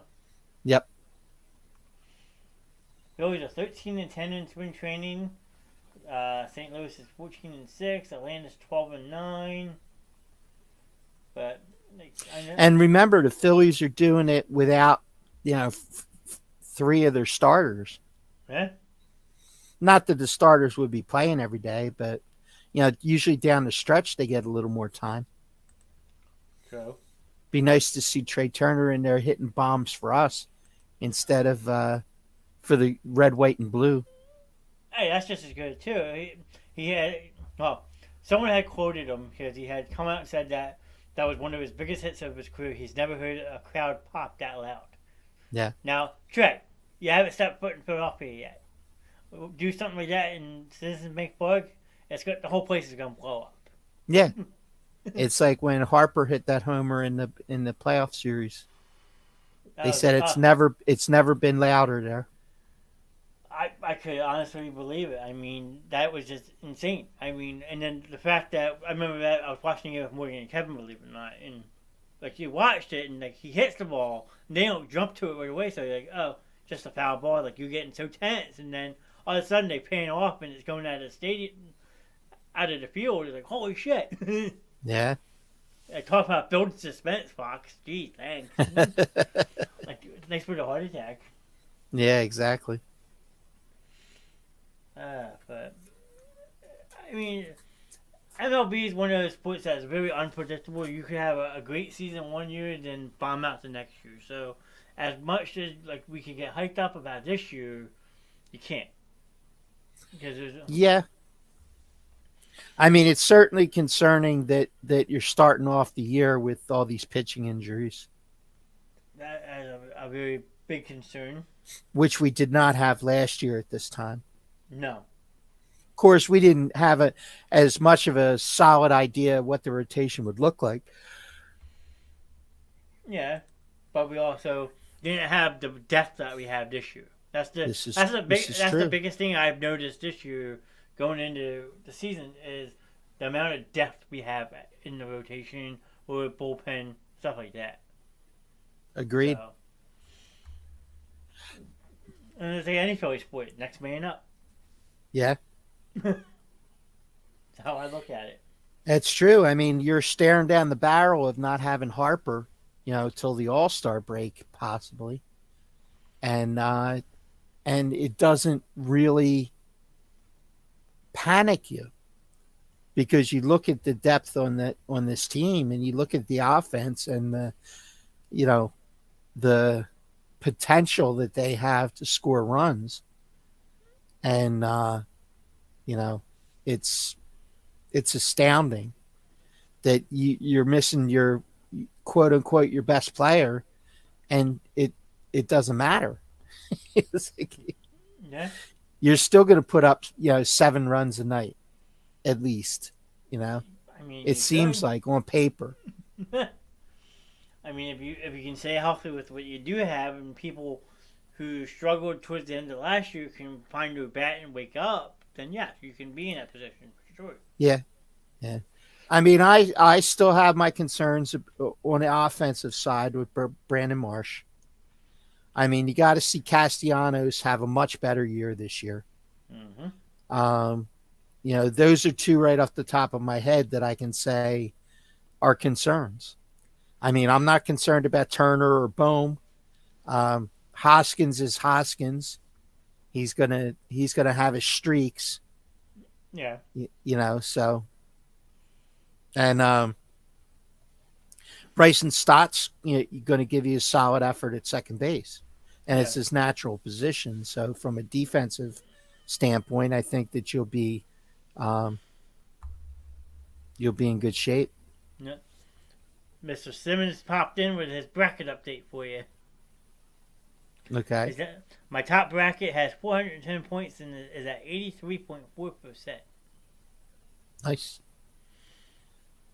Ron popped in the show tonight saying the bracket master to begin the show. So his name has since changed about 4 or 5 times tonight, Sam. So we have to put Ron in his place. So feel free to join the fun. Hey, like I said, I mean, it might only be for one day, but it's if there was a day for it to be on top, today would be a good day for it. That is true. Do you remember the band Man at Work? Who doesn't? Absolutely. Safety dance. That's the first thing that pops in my head. No, that was Men Without Hats. Oh, different. Okay. Whoops. Men at Work was Down Under. I come from a land down under, and Who Could It Be Now? Yeah, definitely an MTV creation. They got a lot of promotion from MTV. And their videos were very entertaining, so they became very, very popular in the day. just because they were heavily in the rotation at MTV in its beginning stages when they actually played music. Yeah, back before you had all these like Yeah. TRLs and stuff like that. Barefoot and Pregnant and all this, 16 and Pregnant and Barefoot and whatever, Catfished. Well, the one show I liked back on the day on MTV was always late at night when I was a teenager. It was called Singled Out. Yeah, that was good. That That was fun. I've actually tried to think about how I could do type of show like that on here. Just Remote Control was good. I liked Remote Control too. Me and my dad do a concert every Monday night on Facebook Live at 8:05. A concert? I'm intrigued now, Jack. Are you a musician, Jack? You have a hidden talent you haven't shared with us?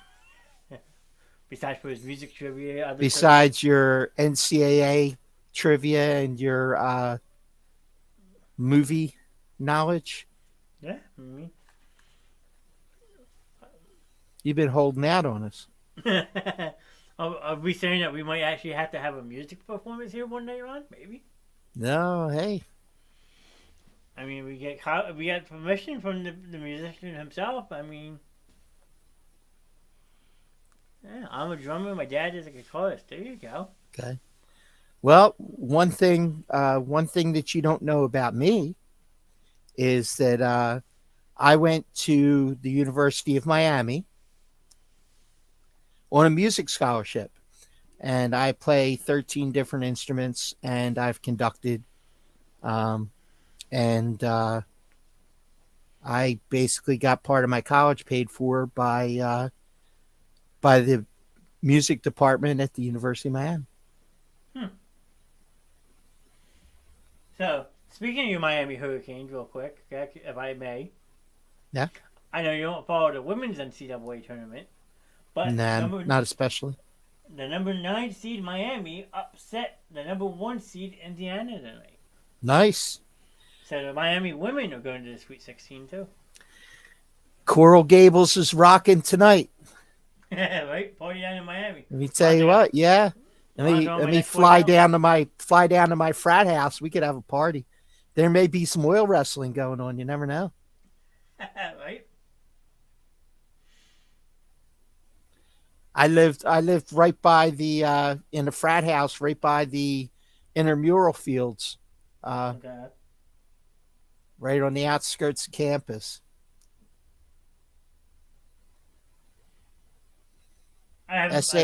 SAE, Sigma Alpha Epsilon. Yay, Miami Hurricanes. Why is their mascot the duck? It's not a duck. It's an ibis, which is part of the stork family, actually. Ibis. But it's an ibis. IBIS. I'm going to look this up. Miami Hurricane mascot. Ibis. There you go. Sebastian. I could have told you that without looking. Yes, it is Sebastian. That is correct. I knew that without looking it up. I love that. Yep. Sebastian. Yep. The strange history behind the Miami Hurricanes mascot. Let's see. And but why a bird? Well, is an ibis, which is actually pretty damn cool. When the youth was founded in Coral Gables in 1925, the school needed anything to go along with the NCAA sports team. Apparently, some wanted to go with a local flora fauna, but Portland noticed the 2016 would go for that. Norris suggested the Hurricanes because the opening game of the season had to be postponed due to a storm, and it has also been seen as a logical nickname due to the storms often hitting the South Florida coast. Yet that doesn't explain why a Miami Hurricanes mascot would be a bird.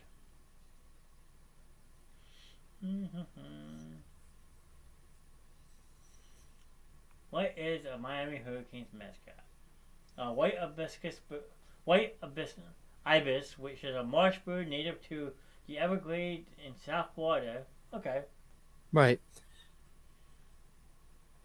And what they're saying is that when there's a hurricane, they would often, you know, be blown out of the marshes. Yeah, that's what it says. So the ibis is a bird that waits to seek shelter until the last minute as the hurricane approaches, basically letting everything and everyone know around know that the things are going about to get rough. When they reappear, it's a sign of clear weather and it is safe to come out. Correct. That is awesome. So that's a great mascot for them, huh? That's freaking. That's badass.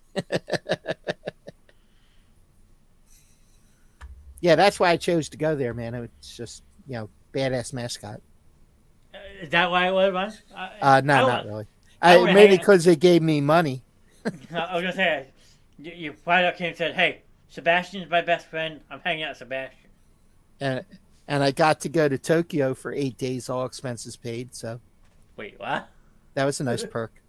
I was actually on a marching band scholarship, actually. Okay. And the band, the year that my freshman year, the band accompanied the football team to Tokyo to play in the Tokyo Bowl on Thanksgiving against Notre Dame. Wow. Tokyo Bowl 1979. Well, is there photos of Vaughn in the stands? I have some photos from the game. I don't necessarily have photos of myself, Okay. but I have photos of people in the band and stuff. That's pretty cool, though. I mean, Tokyo. Yeah, it was very. We were so busy. We had, I think, in 8 days we did like 20 performances. Wow. Like a couple a day. We did all kinds of different stuff. We did parades. We did different events. We did a concert in a baseball stadium that held 50,000 people, and it was sold out. And it was our band, Notre Dame's band, and a jazz saxophone player at the time who I believe's name was Sadio Watanabe, who is a jazz saxophone player. Okay. And there were 50,000 people in the stands. Wow. That's pretty impressive. So that was kind of cool. And we filmed a Coke commercial.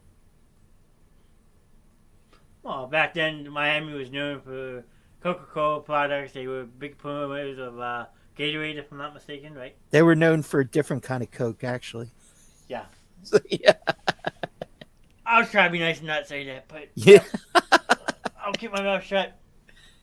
Nice. Jack says, hit me up on the concert. I would love to join the broadcast if I know how. Yeah, I mean, me and Ryan will talk about it off the show and we'll get back to you. I mean, that might be something pretty cool to see if we can gain an audience with the live concert one night. Yeah. So, we'll talk. But, anything else that you would like to add, sir? I don't know. I really can't think of anything else. If anybody who's I don't think there's many people watching right now. I think we're sort of a little slow tonight. But if anybody's in here and they didn't get a chance to see the 100th episode on Friday, tune in. Go ahead and watch it. Go back to YouTube and check it out because it was we're on Facebook. It was a good night, and we did a little thank you for you guys, and we also did re-showed the retrospective that we did at the beginning of the year. So if you get at the end of the show, so if you get a chance, check it out. Yeah, definitely. I mean, we actually just yesterday hit number 50 on the subs list on YouTube too. Okay. So we're officially 50 subscribers on YouTube, which is pretty cool.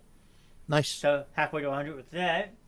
Yep. Twitch is still at 48, so almost affiliate on Twitch. Because once you hit 50 followers on Twitch, then you can actually start getting ads in your show. Okay. So that's a pretty cool perk.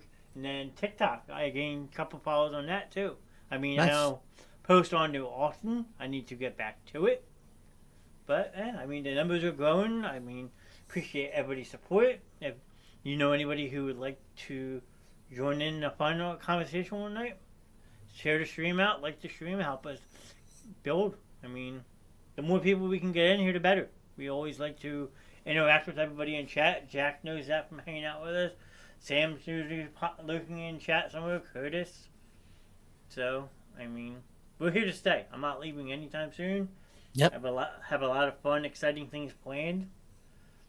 So, yeah, I mean, my goal is to go up from here. Absolutely. And there's there's all kinds of stuff coming up. You just never know. Yeah, I always say that there's a show for everybody. Mm-hmm.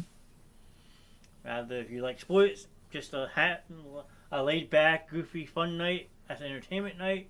You like video games?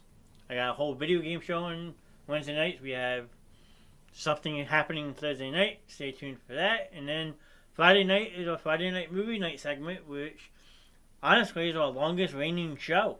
I mean, that was something we started in the very beginning 7 months ago, and it just has stuck. I think that the intro has changed a couple times, but the title itself has stayed the same since I started this 7 months ago, which is pretty impressive. Yeah. Yeah, it is. So I might actually have Miss Andrea back this Friday night. Fingers crossed. Mm-hmm. Morgan should be on tomorrow night for entertainment night, and then the rest of the week it's just me. But hey, we have some fun, and we appreciate everyone who always stops by and shows us love. Absolutely. And could we do a music night?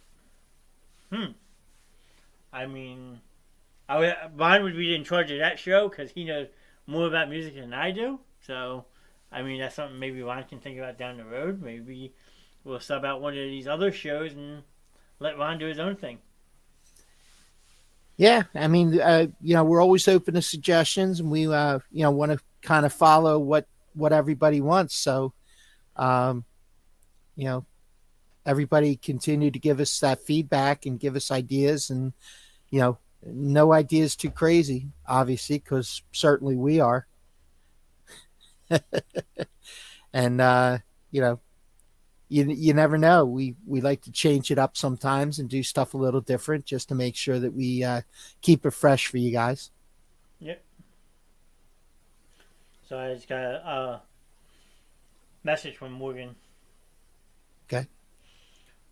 So she's been slept 3 hours last night, worked an 11-hour day, and then she's been at that church fire since she got home.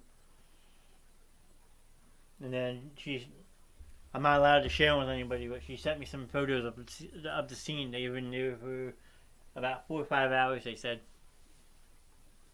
Wow. So, you called that when you figured she was there. Yeah, the last message she sent, please do not share photos. Okay. So I can't even share them with you, I'm sorry. No, that's fine. But I'm sure they're going to be everywhere soon. Oh, well, I mean, all over the news and online, this place was massive, so. Yeah. I pray that everyone that's in that area is safe. I hope that Morgan and Kevin are safe. Absolutely. So, a throwback Thursday 80s night. Dude, I could do 80s music all night long. I could talk about 80s music, man. Yeah, that's my favorite year. So that was great years of music. I second that. And I'm sure Jack would say he does the same thing. Yep. When music was music. Yep. Those pictures are breathtaking. I mean, that's incredible. Wow. But on that note, I mean, we hit a 2 hour mark. I can tell Ron's probably tired. He's been up since probably, 5 o'clock this morning? Yeah, about that. Peter Gabriel. Not a bad singer. Well, he started out as the lead singer of Genesis and then moved on to a solo career, and Phil Collins took over. Yep. Arguably, a good move for both. Phil Collins, unfortunately, at this point, is completely immobile. So he probably won't be doing any more concerts at all at this point. He's really kind of uh, on the last stages of his medical condition. So he was being able to come out on stage and sit in a chair and sing a little bit, but it's getting to the point where I don't think even that's going to be possible now. Could do a Disney movie night. Jack, we've actually done 3 of them. We've done plenty of Disney nights on the show. So, Yep. Is that, we got a message from somebody? I think it was someone put something out. I heard. Yeah. I don't know if that was a door opening or not. Maybe that's time to say, okay, time for bed. No, it was my delivery of iced tea. Okay. But no, I mean it's a shame because Phil Collins last performed in Philly. I want to say 2018 or 2019, and I so bad wanted to get a ticket to go. Yeah. But tickets were going for $300 and $400, and my mom said, "Don't do it." I mean, she says, as much as I say go for it, she said, you can't afford it. Yeah. I mean, the best performance in Philly to me of Phil Collins was the day that he did Live Aid, where he played at Wembley and jumped on the Concorde and then played in Philly same day. Nice. During Live Aid, and I was at JFK for Live Aid in Philly, so that was a lifetime experience, once in a lifetime, absolutely. Live Aid. You can correct me if I'm wrong. 1989. Yep, I believe so. I don't know. It kind of runs together. I mean, all those Live Aids back in the day were incredible concerts. So yeah. Well, the one with at JFK, there was 120,000 people there. That's crazy. And it was hot as hell. They were using fire hoses to cool everybody off. It was actually 1985. Oh, okay. I was a couple years off. Yep. There were 89,000 announced in Philly. How many? Because 89,000. Okay. That was what was announced. But I can truly say that there were more than that there. Ron can contest. I can dispute that number because it was pandemonium. Well, luckily enough for me, my first concert was by the late great Tom Petty. I saw him and Steve Winwood back in 2007. Nice. And that was my first live in-person concert. They played together at the Wells Fargo Center. And at the time, Tom Petty was in his early 60s, late 60s, and he was jamming the hell out. It was an awesome show. Yep. I'm going to say probably my first one was probably Chicago, only because I've seen him so many times. And I know that I saw him multiple times at the Spectrum. There were some really memorable concerts at the Spectrum over the years, but I've heard the long list. yeah, we'll save that for another night. He can really sing, and he has a daughter named Emily. I didn't know that. And then Jack says his favorite 80s song is Love Shack by B-52s. Nice. That's a classic song, too. Yeah. Yeah, it is. I won't butcher it. I won't embarrass B-52s, but anytime it's on, I do try to sing it. I'm not going to do it right now because my throat's a little sore. That sounds like a karaoke night there, sir. Yeah, I mean, maybe. We'll have to see. I know a place. I'm going to hang out. I'm going to go and actually join you one night just to hang every out. Saturday night. Well, I'm trying to think. What's this Saturday? I'm going away this weekend, so I won't be there this week, but next week for sure. Well, next week I got phone, but the phone will become yours. Okay. I will join you for a Saturday night out on the town. All right, sounds good. Footloose is another great song. We can make that happen. But that Footloose by Kenny Loggins, now that's a jam. I can rock that. Yeah. Yep. I've actually kind of studied the dance a little bit, so I have some of the moves down. Nice.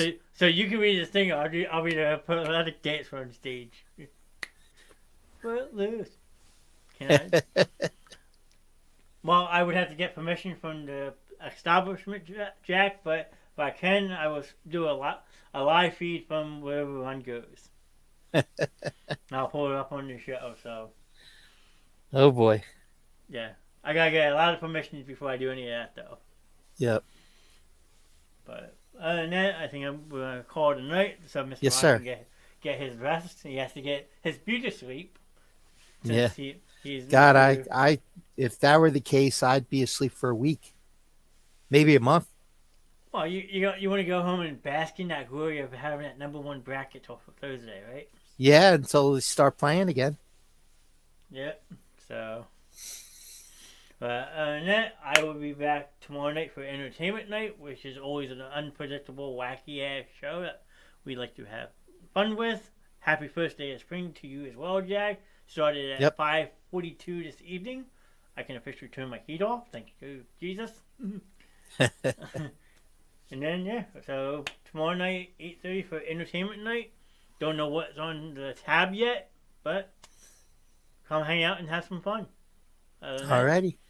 Like Ron said earlier, if you missed the show live or just tuning in as we sign off, go back and rewatch it and spread the word. Let people know we're here. Yep. Have a great night, everybody. Thanks for everybody who was in the chat, everybody who popped in. Jack, Gary, Curtis, Sam, on Twitch. Trey stopped by, showed some love. We had Sheldon back in tonight. Sheldon, yep. Which was always nice to see. But who else we have? Andrew popped in for a brief second. So, yeah, it was a slow night, but we made the most of it. Yes, absolutely. As we always do. As we always do. So, yep. I will catch you guys tomorrow night. Have a good night. Have a great night, guys.